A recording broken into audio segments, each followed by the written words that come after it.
Bonjour à toutes et tous, vous écoutez First Print et vous êtes en train d'écouter le calendrier de l'Avent qui est très très différent des back issues du reconfinement du mois dernier puisqu'ici, chaque jour, un invité ou une invitée différente viendra vous présenter une idée de cadeau et justement on ouvre un peu les vannes pour First Print avec le calendrier de l'Avent puisqu'on ne se contente plus de parler de bande dessinée et de comics parce qu'à un moment, il y en a marre de la lecture, clairement.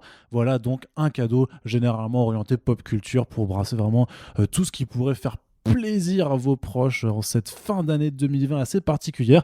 Et pour cette 5e émission, j'ai le plaisir d'avoir avec moi Océane. Bonjour. Oh oh oh Arnaud, comment ça va? Avec une imitation du Père Noël absolument incroyable.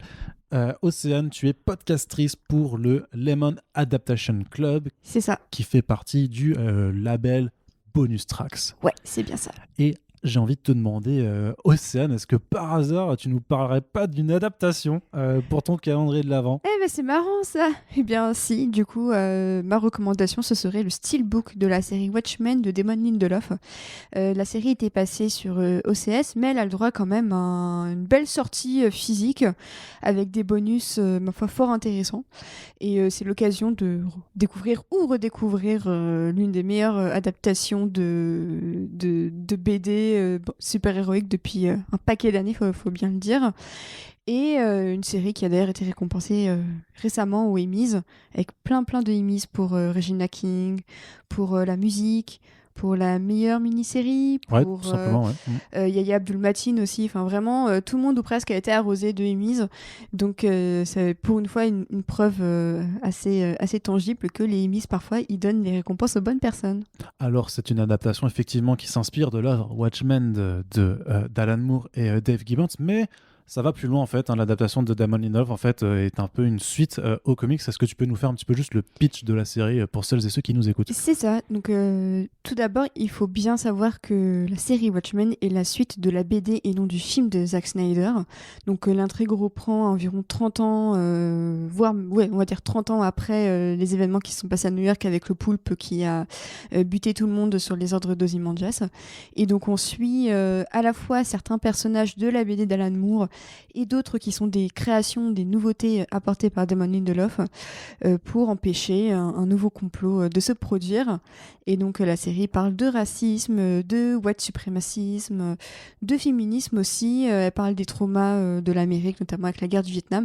Donc c'est vraiment un énorme programme sur 9 épisodes, peut-être un peu trop sur seulement 9 épisodes, on pourrait dire. Donc, les 9 épisodes sont une référence au gaufrier de Dave Gibbons qui faisait 9 cases par page. Mais c'est vrai qu'on peut quand même se dire que Damon Lindelof a peut-être eu les yeux un peu plus gros que le ventre, mais ça n'entache pas vraiment le plaisir à découvrir cette mini-série qui s'inscrit vraiment très très bien dans son œuvre. Alors, à qui s'adresse Watchmen, la série? Est-ce que c'est à quelqu'un qui connaît justement Watchmen du film, quelqu'un qui a lu les comics? Est-ce qu'on peut démarrer carrément Watchmen sans avoir de background avant? Alors, je pense que démarrer la série sans avoir de background avant est pas forcément la meilleure idée parce que la série s'appuie quand même beaucoup sur plein de petits easter eggs, sur une continuité de la BD, mine de rien. Et je pense qu'une partie du plaisir, en tout cas moi que j'ai eu à découvrir la série, c'était de voir tous les petits easter eggs en rapport avec la BD, que ce soit dans les choix musicaux qui sont les mêmes dans la BD et dans la série notamment. Enfin, c'est vraiment, les clins d'œil sont hyper pointus. Après, ça peut être aussi l'occasion d'un double feature d'offrir la BD et la, Évidemment. la série à vos proches pour Noël. Mais c'est vrai que je recommanderais quand même au moins d'avoir vu le film ou d'avoir lu la BD avant de se plonger dans la mini-série parce que sinon pas mal de connexions aux anciens personnages risquent de pas être super compréhensibles et c'est vrai que je connais des gens qui ont préféré lire la BD avant de voir la série et qui ont dit qu'effectivement c'était beaucoup plus clair, donc c'est peut-être un conseil un peu coûteux mais effectivement essayez d'avoir un peu à l'esprit qui sont les personnages de Watchmen avant de vous plonger dans la série. Alors, tu parlais un petit peu des bonus de cette édition Blu-ray. Est-ce que tu peux nous en dire un petit mot? C'est ça, c'est surtout des bonus sur la gestation de la série, notamment avec quelques featurettes qu'on voit d'habitude, qui remplacent un peu les making-of longue durée, et ça je suis pas très fan, j'aurais préféré vraiment un long making-of sur toute la durée.